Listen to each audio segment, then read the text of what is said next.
So Dane, how do you feel about your personal Lord and Savior Jesus Christ getting worked over and axed today? Well, crossed, but Gotta say I'm not happy about it, but happened quite a few days before I was here, so not anything. But your sins are the ones that put him up there.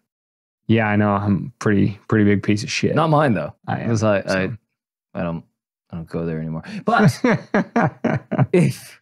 if egg to egg comparison is any predication of how happy we are on this. That's a big word for Elmo. Yeah. Oh, see, someone's been taking notes. Thank you, nameless, faceless person. Anywho, it's not about my pay grade, you son of a bitch. Anyway. It's a big word for my basket is full of eggs, and it just looks like you've got one. Yeah, but mine's bigger. So. You might want to have that checked out. I hear when it gets that big, it might be tumorous. You might have to have that cut out. No, egg-sized. no, listen. This egg is sized. I'm a genius. This is perfect because I hear that girth is more important than length, and this is a girthy boy. Easy. So you're going cheese wheel. It's not about touching the bottom, but it will stretch out the sides. Exactly. Grandma, I'm sorry. Are you ready to I don't let know. the people know what do the you want to topics make are any gonna be? more egg jokes, or are you good? By the way, I kind of want to bring up a topic. I want to broach the subject. Okay, we got time. Whatever. We're made of money. Infinite amounts we're of money. Made of money. So, yeah. So, how does the rabbit lay the eggs? I don't think he lays them. I think much like Santa Claus, he deposits them. Produced. He carries the basket and sets them down. So there's a team of rabbits we don't even hear about. The rabbit raids the hen, the chicken coop, takes the eggs and then deposits them around so that the youth can find them. I'm not for that. That's called theft. I'm not for crime. Well, You would rather us just steal it directly and cook it up. And yeah, why not the Easter chicken?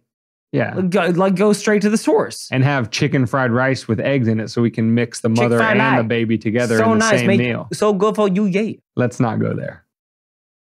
I'm trying not to get canceled. Is it racist? New segment on it's weapons not of mass racist destruction. anymore because Wuhan did have a lab. New segment on weapons of mass destruction. Is David being racist? We're stealing from Tosh.0 now. We got to get these ratings up. Anyway, all right. To the main, Brother Maynard. All right, so I was thinking for the meme, we can go Kid Rock cancel culture. Nailed it on the first try. Boom. That's a bit of a tongue twister. It's not to be, you say it 5 times fast. Is that an alliteration? Is that where all the same letter at the beginning?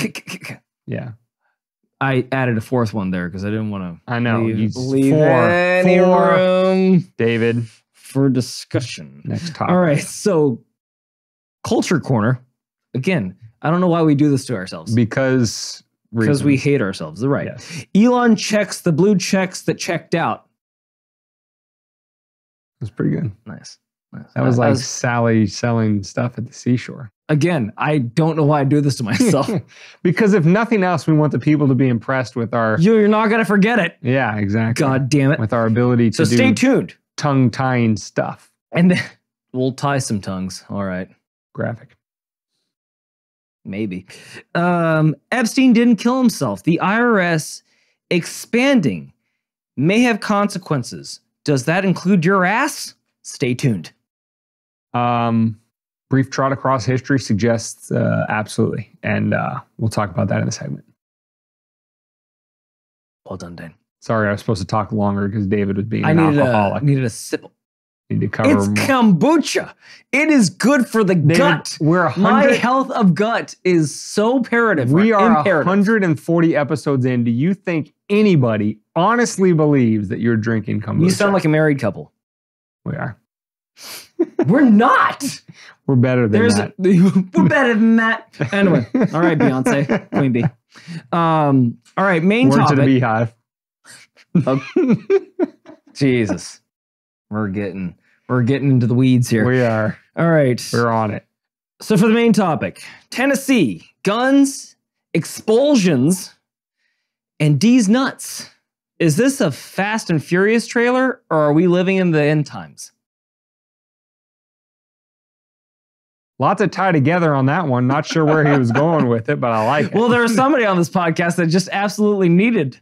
If you could a tie it certain in, I didn't know we were mean, just saying random shit. I guess figuring that like guns come and take them and these nuts. I don't know. I was trying to sprinkle it in. I can just say random, submarines, worms, and nuclear weapons. I was saying, I was like say trying random to say, stuff too. Yeah, well, it didn't fit, but I put it in there for somebody that may or may not be a co-host. I don't know. Shit. I'm trying to make everybody happy on this podcast, but I always fail at that too, don't I? Well, should we at least try to make the listeners and viewers happy and jump into this? No, I want to have a fight right now. Let's do it.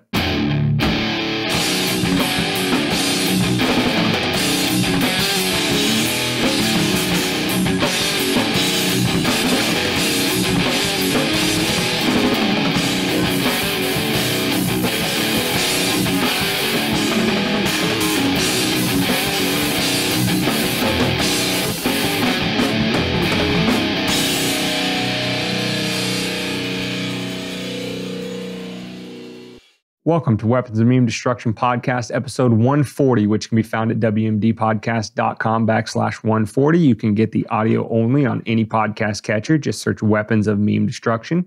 You can get the video on YouTube, Rumble, and Odyssey. We haven't had any cancelable ones on YouTube in a while, so I think we're kind of getting this thing figured out. Well, I think Elon's starting to put the fear of God in everybody. Yeah. Well, no, we're not talking about the no-no topic, so kudos to us. Or maybe not. Maybe we're succumbing to Are we self-censoring, by the way? I think so. We're pieces of shit. Damn it. Anyway, you can find us on YouTube, Rumble, and Odyssey. You can also link up with us on Twitter, Instagram, TikTok. You can join the private Facebook page, members only at $5 or more a month of support. Just go to wmdpodcast.com, click the support our work tab, and figure out how to do that. And then you can also link up with us I don't think anybody listening or watching this podcast is actually on Tribel. I think it's just, a little passion project over there for Nameless Faceless Guy. He likes, toying with those people.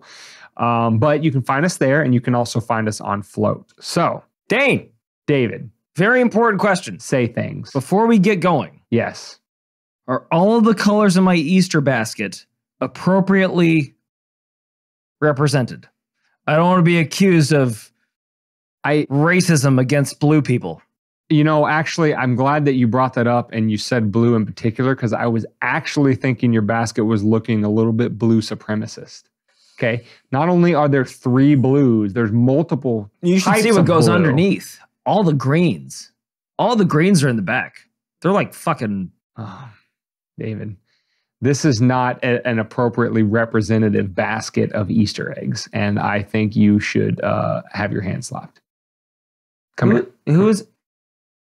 Ow, bad boy. Who was the chick that was on the back of the bus again? Rosa Parks. Yeah. So I guess the green eggs are Rosa Parks in this scenario. Well, you're a bad person. But they mean a lot to the society that they live in. I'm sure. I'm glad that they'll do great things for other green plastic eggs down the road. I'm glad that you're using symbology of the rise of our Lord and Savior Jesus Christ. I don't know their pronouns. I haven't asked yet. As an example to symbolism. What's the symbolism of that? Rebirth, right? Not green egg racism. So Jesus laid green eggs. Deal with it. And ham. And that's how Dr. Seuss wrote a book. You can't eat in a box with a fox. Anywho, David, before we derail this train any further, in today's culture... We're not the government, okay? Yeah, I like that. In today's Culture Corner, we're talking Dylan Mulvaney, Bud Light, Kid Rock. Yes, he's still alive and still around. Ball with the ball, bang, dang, diggy, diggy. Basically, the futile attempts of the, what do we call them? The lefties. I mean, other than just that, do we call them something more specific? That's insulting enough. Like the outrage mob. They're trying to get into a pretty good insult, just in and of itself. No, it is. Well, generally that group of people, the ones who make it a career or a personality trait to be offended by everything. Super fun to hang out with, by the way. They also like to, when certain laudatory labels are applied to them, they like to take that back as quickly as possible and make it completely useless by applying it to everything.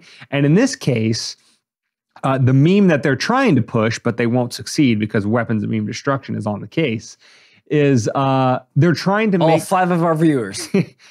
Easy, buddy. Don't sell ourselves short. There's 6.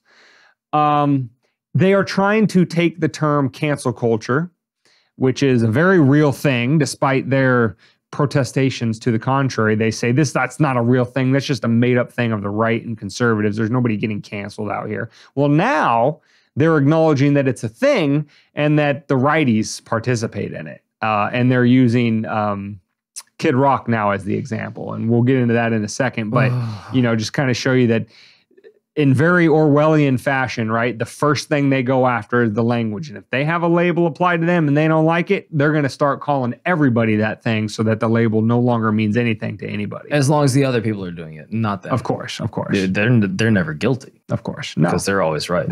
Exactly. Wonderful. Yeah. I had a moment here. It's kind of like when Gillette came out with their campaign saying shave away the male toxicity or whatever the fuck it was. Buy our product, you stupid piece of shit. Yeah. Yeah, it's like solid marketing tactic. I think they learned that at Harvard Business. We're going to insult the only people that buy our product. Like, what is Bud Light's end all be all here? Because are there a lot of transgenders that are saying, Jesus Christ, if only we had a beer that supported us, we'd consume it in mass quantities to overtake the actual beer drinkers. I think... What's their angle? I think the angle here is they've probably done their cost-benefit analysis and they've probably calculated. I think Mulvaney total across, I don't know if it's all platforms or just TikTok or whatever, but I believe he has a following of about 10 million people. So I think it's really as crude as this. Anheuser-Busch is saying 10 million eyeballs. I put a can in this guy. And then also you get and we learned this in the Donald Trump years. But if they're already selling their product to 20 million people that they're about to piss off. Right. But again, I'm sure they did their market research and decided, okay, we're going to lose the Kid Rocks of the world, but we're going to gain a bunch of... And therein lies the problem. They didn't do it for moral sake. They didn't do it to support this company. No, everybody knows that. They did CBI or CBA. Yeah, no. And then they just slapped it on. They're not going to actually do anything to help the community other than take advantage of it. Kind of like when, correct, Black Lives Matter, this, that, the other. Correct, but what's the meme? What's the meme? We don't care about their motives. I wanted it to be known. Right, of course. Yeah. No, it's a cynical play to sell more beer, more piss water. Got it. Kombucha. Don't begrudge them that. I think that they're probably cutting their nose a bit off to spite their face, but that's neither here nor there. Doesn't Bud Light. What we're really talking about is the fact that very Cliff Notes version, Dylan Mulvaney has this ongoing series where he's like day 1 of being a woman, and now he reached day 365, so he's been a woman for 365 days. Dang, put those bunny ears away. And so Bud Light sent him a can with his face on it. This is not a can you can buy at a store. It was just a one-off for him so that he would hold the can up to his 10 million viewers and take a sip and not try to gag. And it was to celebrate his 365th day of being a woman. What do you think Dylan drinks on the norm? Like a chocotini? I think he's more of a... What's the chickiest drink you can think of? Cosmopolitan? Like a... Sunrise, I've heard those tequila are good. Sunrise. Our Cosmopolitan's good. I've never had one. I've never had one either because I was always who we should ask about this? Steve Austin. Sean Cav, sipping with Sean. Oh, I was about to... He's kind of an alcohol connoisseur. Okay, well, maybe we can get him on the podcast. We should do that. If only we knew him. Ask him this one question. It'll be like a 30-second show. All right, bye. Thanks, Sean. See you later. Good podcast. Yeah, so I don't know. But anyway... Bud Light sends him a can, has his face on it. He holds it up to his 10 million followers, takes a sip. It's fantastic, whatever. It's nice. Blah, blah, blah. Then Kid Rock, in addition to other people, but Kid Rock's was the most famous, at least meme-worthy, going out on the around the internet because Kid Rock, stacks a bunch of cases of Bud Light on a table, and he gets his automatic weapon, and because he's the real McCoy, guns them all down, and he's like, fuck Anheuser-Busch, fuck Budweiser, blah blah blah.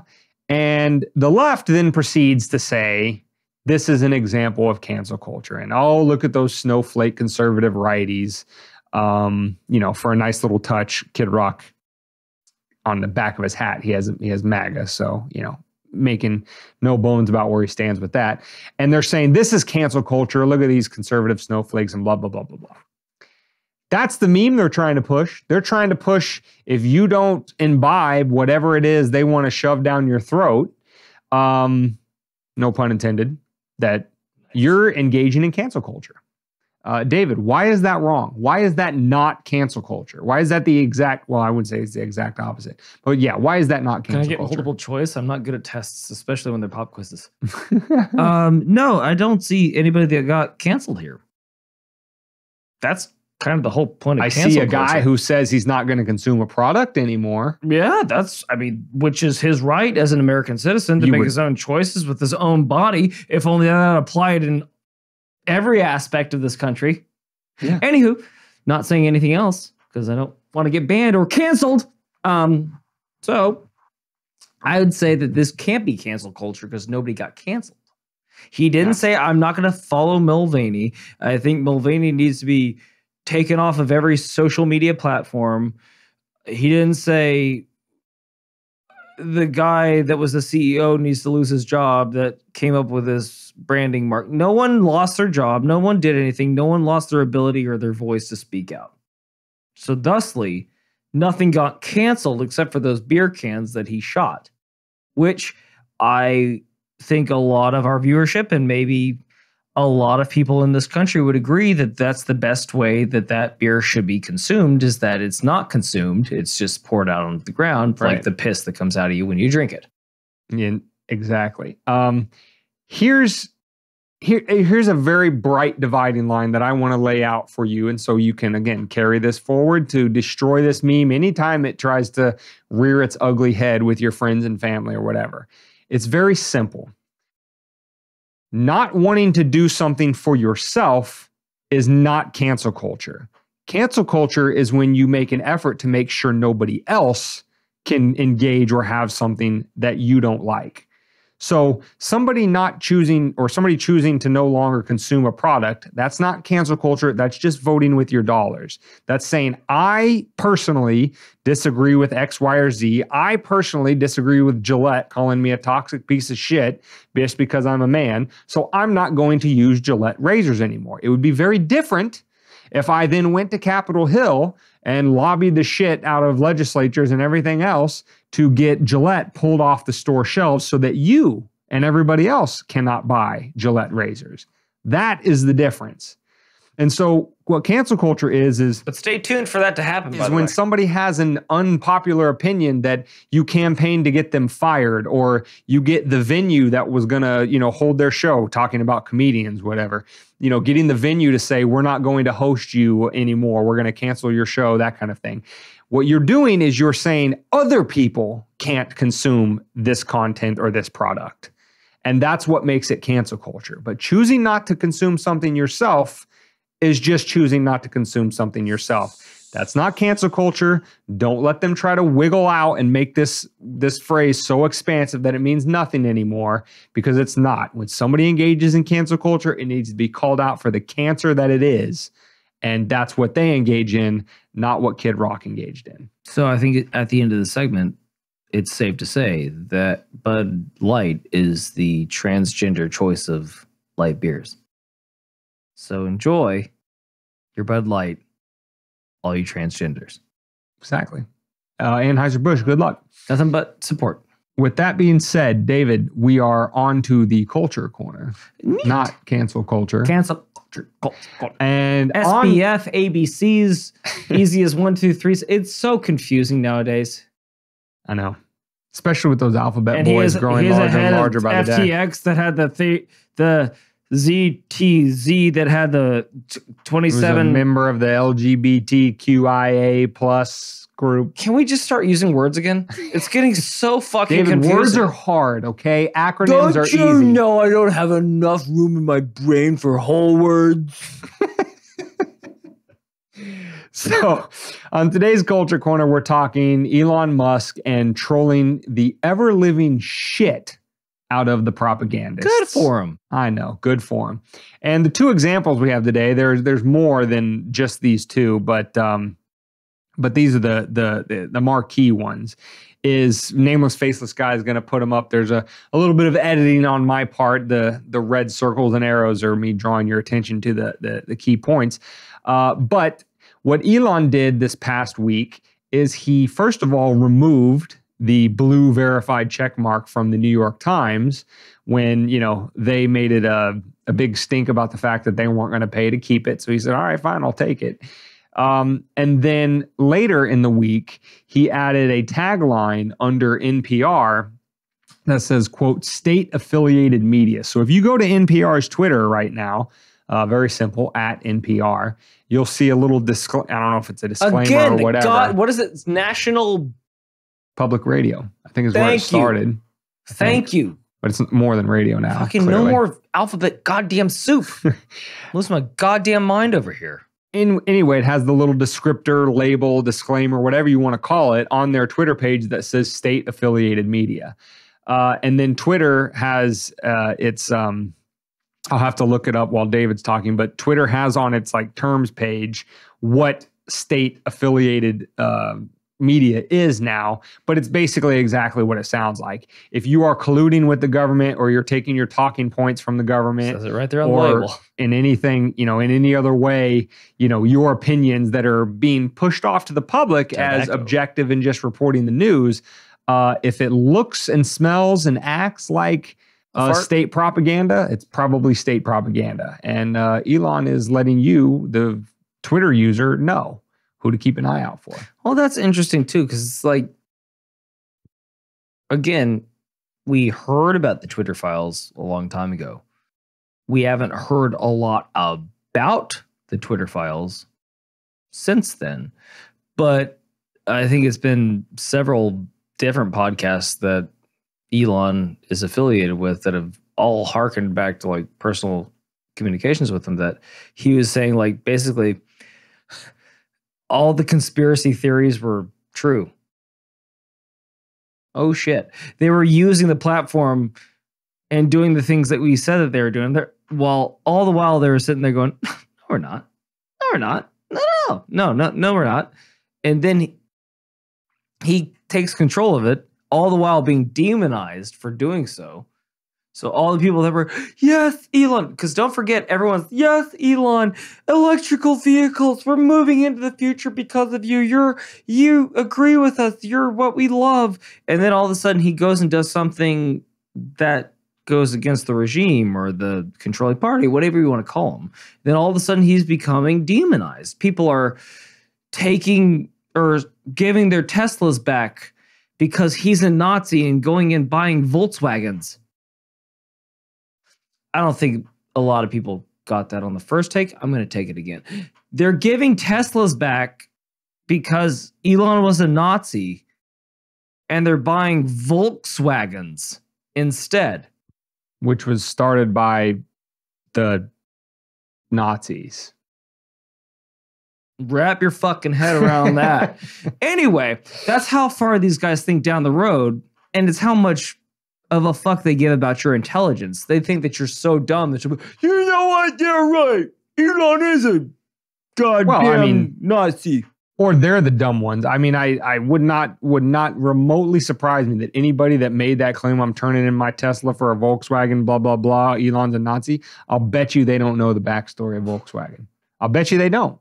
It's just pure unadulterated ignorance. They don't even know that the fucking name is German. They don't know the name is German. No, they know it's German. Volkswagen. They know it's German. There's no way they do. No, but what I'm saying, okay, but whether they do or they don't, what I'm saying is, God, even if they know it's German, they're not going to immediately link it back to the Nazis. But, history's history. Isn't that what happens every time? Well, anyway, not important. All that being said, it's just so funny that once he gets in and sees what they were actually doing, he's like, oh, they were doing everything. And in some cases, even worse than you thought it was. Right. And listen, the reason why, if you're still wondering, why is this in the Culture Corner segment, is because it's obvious to everybody that there is a cultural war going on. And this is why one side of the ledger, and I'm not even going to say left versus right. Yes, it usually manifests from the left, but it's really the people in power, the ones that demand control, the ones that say, like we said during the SVB bank collapse on a few episodes ago, the same people that say, the experts, like 5 seconds before everything implodes, they say, don't worry, everything's fine. We have it all under control. And then when it blows up, they say, well, we didn't have enough control. That's why you need to give us more. It's those people, those groups of people, the intelligentsia, right? The ones that went to all the Ivy League schools because they had the family members that got them connected. They have a right to rule, don't you see? You don't have a right to rule your life. And so when they lost Twitter to Elon, that's why they lost their minds. Because whether they like it or not, Twitter is its own animal. It is a central node in the dispensing of information, which only they want monetary or monopoly control over. They don't want you to get information from other sources. So in the past, it was, how dare you share that clip from this podcast or from this, news source or whatever. If it comes from NPR or the New York Times, well, then it's a trusted source because we're just objective and we only say the true things. We definitely didn't lie you into war with the weapons of destruction hoax. We definitely didn't run interference for the regime when they wanted to exile Snowden and throw Julian Assange in a cage for telling you about our war crimes. We definitely didn't do any of that. But now there's somebody else out there. There's another platform out there that is calling these people out for what they really are, that they're liars and they're propagandists for the regime. That's why they lost their mind over Elon taking over Twitter, and Elon is proving them right time and time again, much to our joy and their dismay. And again, this is a cautionary tale, but there's an old phrase, and it's a gambling phrase, and it says, you have to get healthy the same way you got sick. And if I'm not mistaken, everybody kind of knew that Twitter was the most toxic social media platform that there was before Elon took it over, and it was known. So he takes it over, and then all of a sudden it starts espousing, what we consider truth, or being, at least down the line and giving everyone their voice, giving everyone their say. And now it's starting to become an actual trusted news source. Wouldn't it be so refreshing if the people that claim to be trusted news sources came out and admitted that they had been wrong on certain things? People are very forgiving. People, when you come out and you humbly say, listen, we went a little off the rails, and I'm not going to say which side. We went a little off the rails. We're going to try to get back. We made mistakes. We are sorry for that. That's not who we are. We will try to be better in the future. We're going to return back to just telling you the news, yada, yada. And that would solve most media crises. But what are they doing? They're doubling down. They're calling Elon a Nazi instead of seeing that this is the way that people want to go. Maybe we should go that way too. Instead, they're fighting, they're doubling down, they're just trying to elicit control through power and this, that, and the other. So, right. Which we say, that's why tyrants all throughout history, the only choice they have is to double down. Because again, they paint this picture, right, that they are the ones with this unique inside secret knowledge that they know how to structure society. And if things don't work out the way they promised you it would, well, then that means that you screwed up or you didn't accept their plan wholeheartedly enough, and it's your fault. There's never any room in that for apologies because, again, they set their program up the whole way saying, I'm good and righteous, and that's why I want to do these things. They never admit that it's just a cynical play for power. I'm a good person. That's why I'm forcing this on you. It's for your good. And you're not smart enough to know that it's for your good. And there's no room for an apology in that. Because then if they apologize, then it's at least a subtle, if not an overt admission that they weren't good and that they were fallible just like the rest of us. And so when they paint themselves on this high horse, this fictional moral high ground of their own creation, there's no way to apologize away from that. Your only option is to double down and keep saying the other side is who was doing it wrong. So again, whether it be, somebody that had killed 60 million people like Mao, or whether it be some, little petty writer in the New York Times office, or some bureaucrat that, wants to fine you because the grass in your front yard is 6 inches and it's not allowed to get over 5. Those same people have the same mentality running underneath them. They are little busybody tyrants. They're the pieces of shit that we all went to school with, that would go run to the teacher and tattletale, that raise their hand first to open the door or be the hall monitor. Those people are out there and they're trying to run your life. And Elon is calling them out with stuff like this. So, heed and then quit letting these people run your life. That's it. It's pretty simple. They're not that numerous, and they're definitely not that strong. They're the weak little twerps that you knew they were in school. And so we have the numbers. We just have to push back and stop them. That's really all it takes. Well, with that, Dane, let's move on to a lighter topic. The IRS. And how apropos, because it is tax season. It's very close. What is today? Today is April the 8th. We are 10 days away from Theft Day. So you better figure your shit out if you haven't started.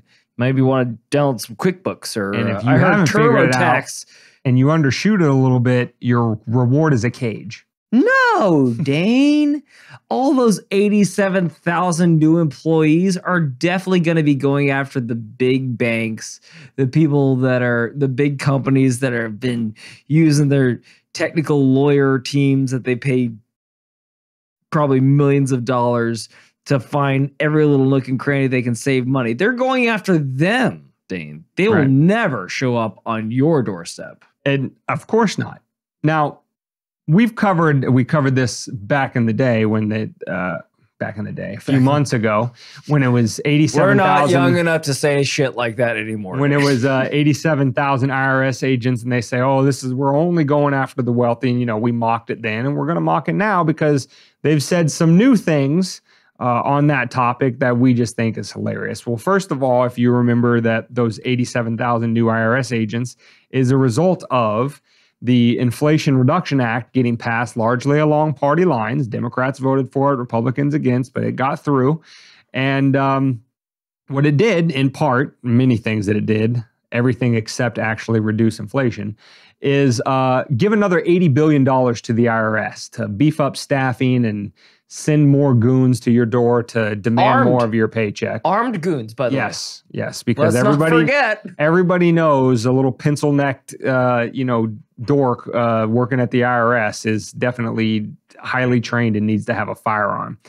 So that $80 billion is supposed to be doled out to the IRS over the next 10 years. And in exchange, the IRS is going to take in an additional $100 billion. So a net of $20 billion over the next decade. And that net $20 billion, that 100 in total, is only going to come from the rich, don't you see? In fact, we have a quote from new IRS Commissioner Danny Werfel, not the Danny Werfel, not Heisman Trophy winner from the University of Florida, Danny Werfel, but some other Danny Werfel, who is, again, a pencil-neck dweeb that's running the IRS. And he says, quote, "People who get W-2s, so a damn lot of us, or Social Security payments, or have a small business should not be worried about some new wave of IRS audits. Pause. We're taking that off the table," he added. Every time a government official says you don't need to be worried, again, track back. Every bill that's signed, the Patriot Act, the Freedom Act, whatever the fuck they're saying that you don't need to be doing, like Dane just said, no, we're not controlling Twitter. It turns out they're controlling Twitter. So they just tell you what they're going after, but then they're like, don't worry about it. It's like Reagan's the scariest phrase is, "I'm from the government and I'm here to help," kind of thing. It's like they disarm you right before they punch you in the fucking jaw. Anyway, Go ahead, Dane. So that's their claim, and again, it's the same as what we talked about before. Is we're only going after the rich. We're not going after you. I mean, again, define rich. Rich is in geopolitical terms, because most people in America are rich. If you make over $30,000, you are in the top 1% of the world income. So technically they are only going after the rich, if you look at it that way. It takes a massive suspension of credulity to believe anything that these people say anymore. But, you know, our Epstein moment with this is look no further than how the IRS has always been weaponized to go after its political opponents. Right? They didn't take down Al Capone by catching him on murder charges or drug trafficking or anything like that. They got him on tax evasion. And they didn't go after the Black Panthers or many other groups that protested the Vietnam War during the time by, you know, getting them on criminal charges. Some of them did, but many of them, the higher ups, the shot callers, were targeted on tax grounds.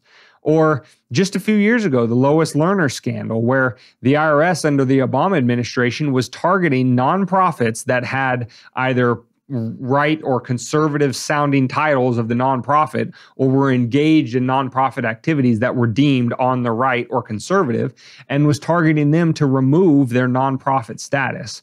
All throughout U.S. history, the IRS has been used as a bludgeon, a political bludgeon, to go after your enemies, to go after people that you find undesirable and unfavorable. And if you think that you are going to escape that just because you are not Jeff Bezos or Bill Gates or Elon Musk, well, you are very sorely mistaken. You don't know your government. And and if you're the lefty that's cheering this because it was passed by a liberal legislature and signed into law by Biden, and it has this cute little title that says Inflation Reduction Act, and you really want to stick it to the rich guy, if you honestly think that, then you are the useful idiot that we all know that you are. You will cheer the tying of your own noose right up until the floor drops out from underneath you.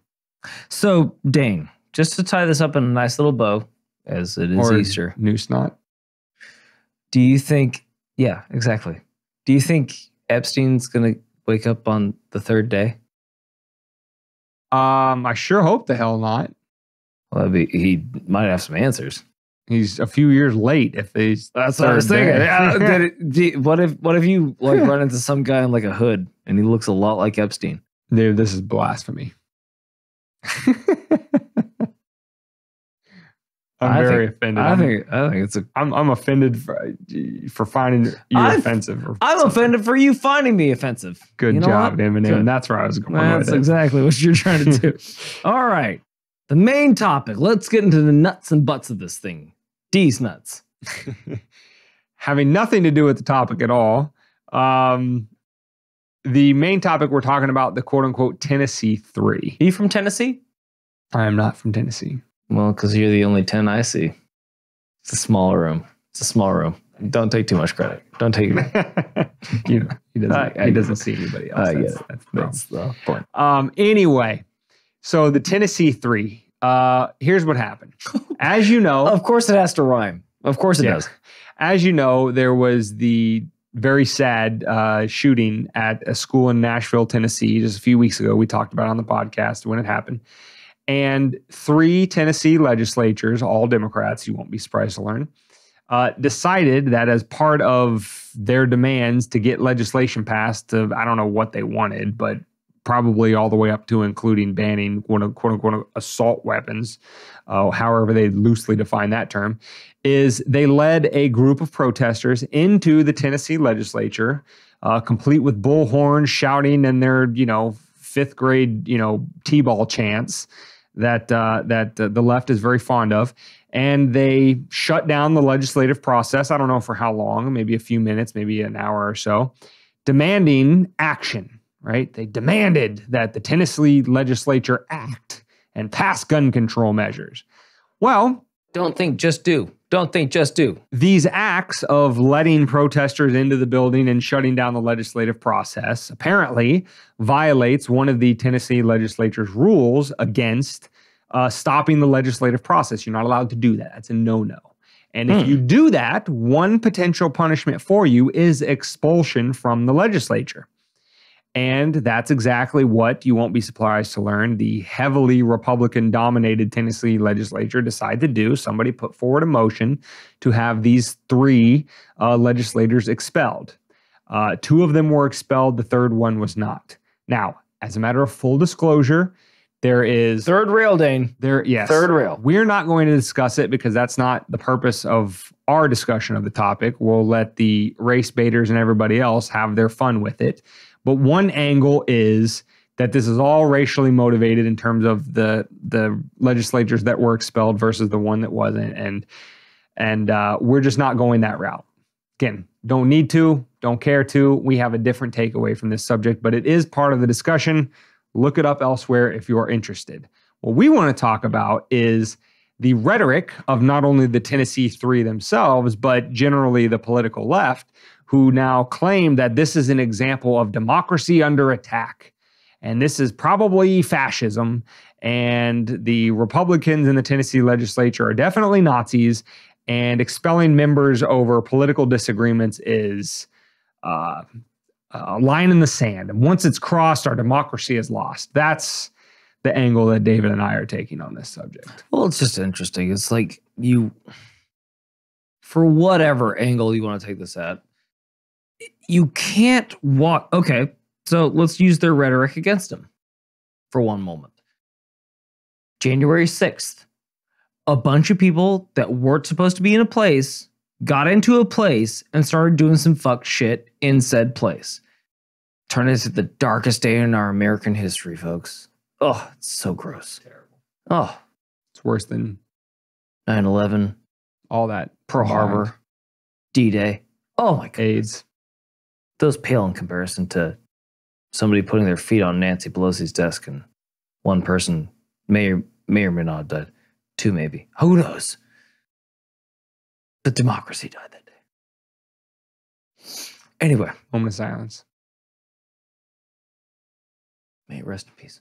Anyway, moving on, champs. So that was terrorism.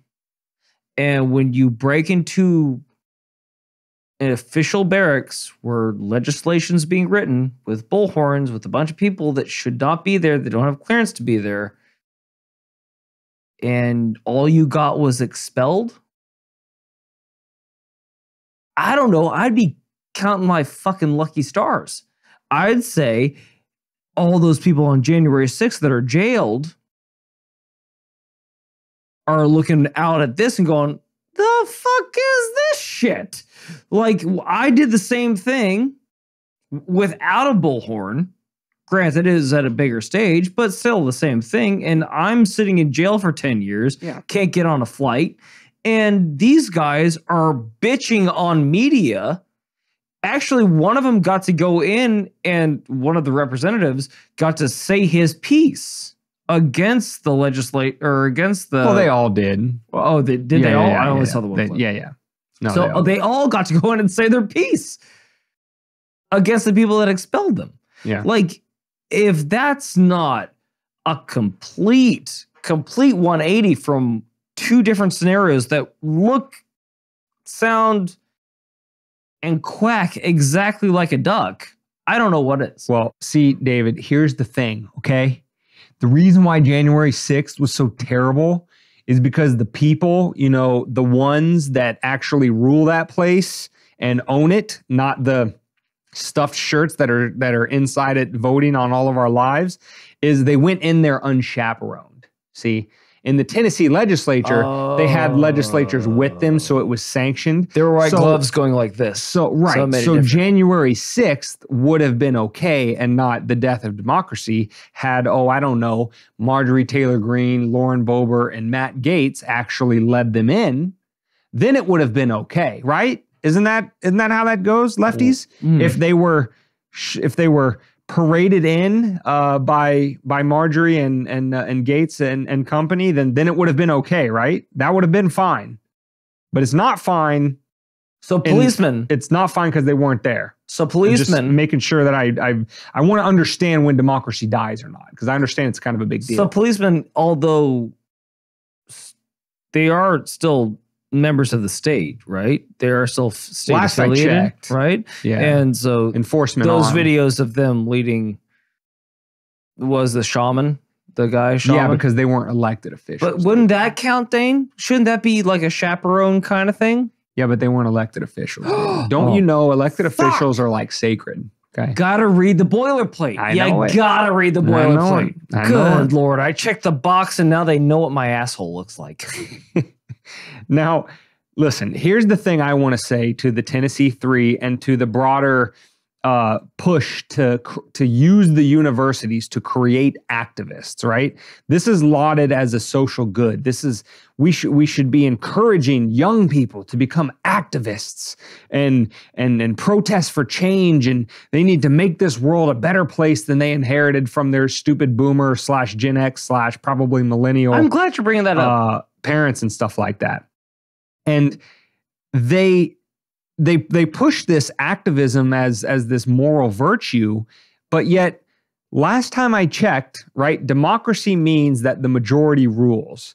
And you can be an activist all you want, but if you don't put butts in seats, and what I mean by butts in seats is legislatures, if you don't get your people elected, then your people don't write the rules. So if you're bitching about how the rules are enforced, I suggest you put down the activism and you win some elections. You come to the middle instead of all the way out to the fringes, and you try to encourage your fellow citizens to elect you. Because guess what, Tennessee 3? If this was a Democrat-run legislature instead of Republican, you would have been writing the rules. And you could have written the rule that says you can march in with a whole mob of people and shout through a bullhorn and shut the legislature down, and that is not an expellable offense. And if you wrote that rule, then you wouldn't be expelled. But you didn't win at democracy. You didn't win the game. So you didn't get to write the rules, and the rules were used against you. Now, if you want to just turn over the whole board and say that the rules don't matter anymore, that's fine. I know that's how you people operate all the time anyway. That's why you're activists. But that's not how the world works. So don't say that activism is this great thing that everybody should aspire to, but also democracy is the sacred thing that we should never lose, because you were expelled through the democratic process. Legislators were elected. Those legislators went into the chamber and created the rules. You violated the rules. They removed you from the chamber. Period, full stop. That's democracy at work. Do better at democracy. If you want to play a game, there has to be rules. And the rules have to apply to everybody playing the game, not just the people that you want to beat. So, all of that being said, Dane, do you have any more final thoughts on this? No, you were writing something down. I said something that triggered something for you. It was timists. Because I know these blue folk like to be racist, Nazis. We'll call everybody else that. They are not. Yeah, they're saints. Obviously, they're morally justified. Right. So everything that they're doing is right. Perfect. Right. But shouldn't they be timists too? Because one of the Tennessee Three made a couple of statements, or might have had a speech that was very much not in his voice, but it was very provocative with how he was speaking. And I was saying that we had a discussion off mic and off air that he's clearly putting on a show. Oh, of course. But he's culturally appropriating the era that show actually led to something. Yeah, we're going to have to put some meat on those bones because, again, we're not going to expect people to go hunt down the video. We're not going into the race column. Right. One of the Tennessee Three, when speaking, it was either before or shortly after his expulsion, it is very clear, because this is not how he talks in interviews and other videos that I've seen of him, and it's Representative former, I guess, Justin Pearson. So you can just Google Justin Pearson video, and I'm sure you'll run across it. He talks in very specific ways that harken back to famous people who actually may or may not have got assassinated a couple of times. Yeah, he's trying to be, we'll just rip the Band-Aid off. He's trying to be the Kroger brand Malcolm X. MLK or Malcolm X. Yeah. And he's not. He is, just a political opportunist. He is interested in the theater of it all because it gives him the attention that he so desperately craves. And he flew a little close to the sun and his wax wings got melted. Icarus. And that's that is Timus, Dane, and that's what we're trying to fight on this goddamn podcast. I'm sorry. I couldn't resist. Well, I was just saying that, like, they love to add extra dimensions to offenses. So why have they skipped over this dimension of time? Oh, because if you have to take into the correlation of time, you also have to take into the parlance of the time. And then you have to forgive the people that were just working as the social norms worked back then as they do now. But that kind of tears away at the fabric of their arguments of offensiveness, pretty much. Yeah.